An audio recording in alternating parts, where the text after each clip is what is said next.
right, we're back for another Ed Puzzle lecture. We're still in cell reproduction. Last week we were doing mitosis. Remember, that's how your body cells, the cells that make up your body, like your skin, your bone cells, blood cells. That's how they reproduce. This week we're going into meiosis. It's very similar, but now we're not making the cells that make up our body. Now we're making our reproductive cells or our gametes. So meiosis is how the male sperm and the female egg or ovum is created. And here it is, meiosis. You can see this little diagram. You start out with a diploid cell because it's got one yellow and one green. We'll say the yellow is from the female, the mom, and the green is from the male, the dad. Well, after DNA replication, you have two sister chromatids, two chromosomes, a green one and a yellow one. But now we have two sister chromatids because that was after DNA replication. Now you see the final products of meiosis. Now this is a haploid cell because we do not have a yellow and a green. Now we just have one that's yellow and with some green. This one's just all yellow from mom chromosome. This one's got green with a little yellow, and this one's all green. So the things you need to see, these are haploid cells because they only have one of each chromosome. They don't have two. Remember, two is diploid. Also, you can see that all these four cells that we made, they're different. This one's yellow with a little green. This one's all yellow. This one's green with a little yellow. And this one's all green. And notice how many cells are created. 1, 2, 3, 4. So in mitosis, we made two cells, and all the cells were exactly the same. Here in meiosis, we're making four haploid gametes, and they're all unique. None of them are the same. All right, so meiosis is the process of cell division that, like I said, it produces the gametes, the reproductive cell, the sperm and the egg cells, for sexual reproduction in organisms. So mitosis was asexual reproduction because your skin cells, there's no male and female skin cells. This is you have a cell and it divides into two exact copies of the original cell. So there's no male and females. But in meiosis, we're making reproductive cells, and in those, the male sperm and the female egg are going to come together at fertilization, and it's going to mix the DNA of the mother and the father. So this is sexual reproduction. Remember, somatic cells, those are your body cells like skin, muscle, nerve cells. Remember, those are diploid right here because they have two of each chromosome. You can see this one. It's got two of these yellow ones, got two of these pink ones, got two of these little green ones. That's diploid because it's got two of each chromosome, one from mom, one from dad. But our gametes, the reproductive cells, they're haploid because they only have one of each chromosome, one green, one pink, one yellow. So remember, like these would be considered homologous chromosomes because they're the same size and they carry the same type of genetic information. So the yellow ones will be homologous, the pink ones will be homologous, and the green ones will be homologous. So remember, our gametes, they're haploid because they only have one set of chromosomes or half the amount. So remember, in all of our human cells, since we're humans, each one of our cells, there's 46 chromosomes in it. But in our gametes, they're haploid. It's going to be half. So our gametes, the reproductive cells, are only going to have 23. All right, so here comes the phases or stages of meiosis. There are two separate divisions of meiosis. So this is meiosis 1, and there's going to be a meiosis 2. The good news is it's the same phases that we had in mitosis. It's still PMAT, PMAT, prophase, metaphase, anaphase, telophase. All right, prophase 1, it's very similar to prophase in mitosis. The chromosomes, the chromatin condense, squish together. Remember, chromatin is when it's spread out, chromosomes when it squishes together and becomes visible under a microscope. So the chromosomes condense, they become chromosomes, and your homologous chromosomes are going to pair up to form what's called a tetrad. I don't know if you'll need to know it. So here is a pair of homologous chromosomes right here. They're hanging out together, the blue guy and the red guy. And here's another pair of homologous chromosomes hanging out, another blue guy and a red guy. And what you'll need to know, when they're in their tetrad, they do something called crossing over. And you can see that right here. So this is a blue one. I guess this is from the male. Maybe it's a chromosome you got from your dad. This is a red one you got from your mom. They're homologous. They're the same size. They carry the same type of genetic information. They hang out together. So this would be a tetrad because they're hanging out right next to each other. But you can see what's happening right here. Their legs are crossing, and they actually exchange genetic information. So this red chromosome that you got from mom gave a little bit of it to dad. And the blue chromosome that you got from your dad gave it a little bit of it to the mom chromosome. So now when you finally make the four cells, you're going to have four totally unique cells. Because one cell is going to have a chromosome that's totally blue. One of your gametes is going to have a chromosome that's mostly blue but a little red. One of them is going to have a chromosome that's mostly red but a little blue. And the fourth one is going to be a chromosome that's all red. So crossing over increases genetic diversity. It makes all of your gametes more unique because we want our gametes to all be unique. So if you have 5 kids, they're not going to be exactly the same. They're going to have differences because all your gametes are unique based on which chromosomes end up in the gametes. So crossing over is going to increase the genetic diversity. It's going to increase the variety of genes in your gametes. All right, after prophase one, of course, we have metaphase one because PMAT, PMAT, prophase, metaphase, anaphase, telophase. All right, just like in mitosis, that's where homologous chromosome pairs, that's a little different, line up down the middle of the cell. So if they're lined up in the middle of the cell, middle metaphase. Now you can see the difference here. This is metaphase one on top, the first metaphase. You can see it's a double file line of chromosomes. So we got a blue guy next to the red guy, and then we got another little blue chromosome, another little red chromosome. Blue you got from dad, red you got from mom. So this is metaphase one. There'll be two chromosomes lined up next to each other. Now, after these cells split into two cells, there'll be metaphase two down here. Now it'll be back to a single file line of chromosomes. So in here, this cell we have two blues. This one we have two reds.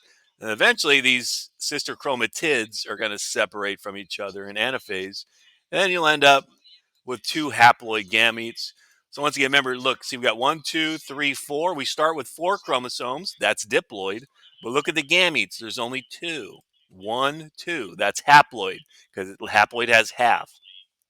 Now, the other thing you're going to need to know about what happens during metaphase 1 is something called independent assortment. This is kind of confusing.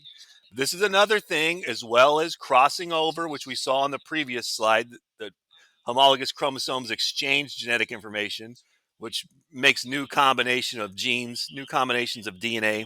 Well, independent assortment also increases the genetic diversity or variety in the gametes. And here's all it is. You can see how they randomly lined up here in metaphase. It's totally random. Is the blue guy going to be on the left or is he going to be on the right? It's like flipping a coin.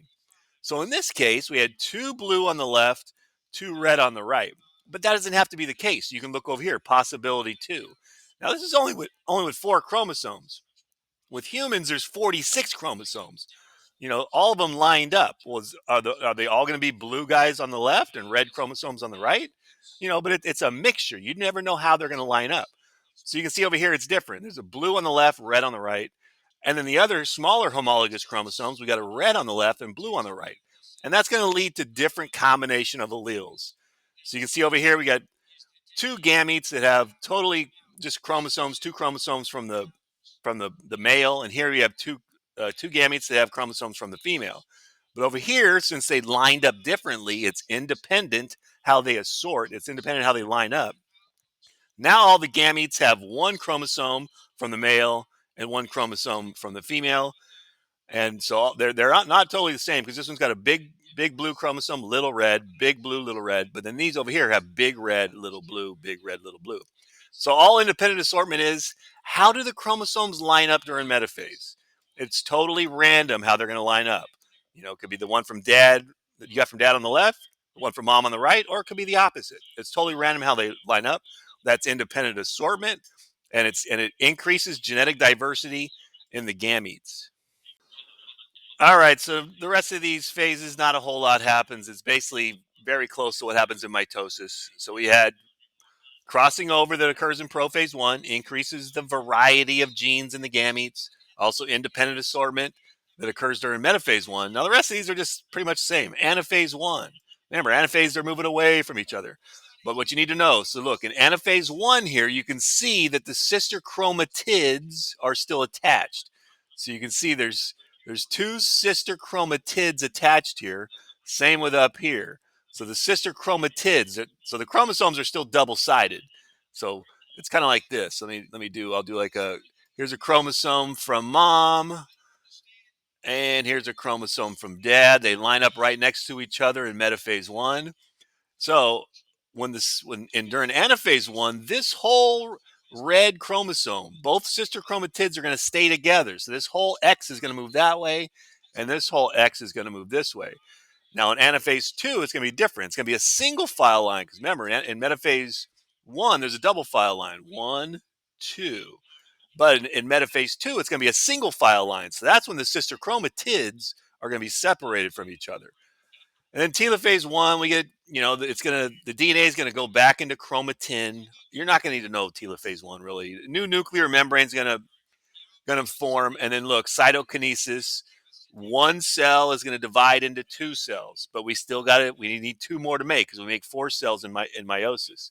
All right, so that's anaphase one, telophase one, and cytokinesis.